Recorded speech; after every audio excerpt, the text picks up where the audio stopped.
According to the Census Bureau's most recent pulse survey in October, it's estimated that 28% of adults in New Hampshire who've had COVID-19 have had symptoms lasting 3 months or longer. At this point in the pandemic, what role should the federal government play in helping people with long COVID? Congresswoman Custer.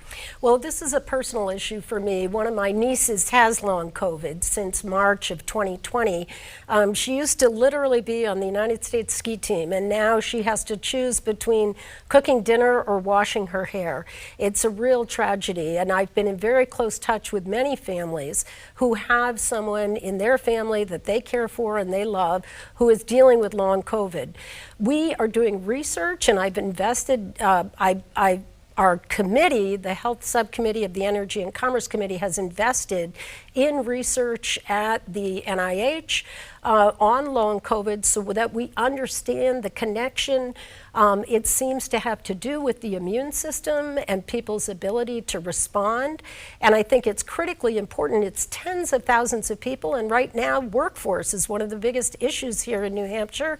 I want to make sure people are well enough to be able to work and care for their families. And Mr. Burns, what role should the federal government play in helping people with long COVID? Well, listen, we have corporations called pharmaceutical companies that are heavily, obviously, supporting my opponent here, that are more than willing to create new drugs and remedies for people with things like long COVID. That's what they do. They cure stuff sometimes. Sometimes they make your life a little bit better. Sometimes they make your life a little bit worse when they're prescribing too many opioids out there. So, but we have pharmaceutical companies that are more than willing to do this, that get paid very well to do stuff like this. And this clearly isn't just a problem in the United States. It's a worldwide problem. And they will come up with solutions. But what we don't need is government constantly hampering back pharmaceutical companies, particularly when they're doing research, like what happened with Moderna. Moderna actually had their vaccine ready to go, but because of woke policy, they were told that they needed to go back and find more minorities to test on.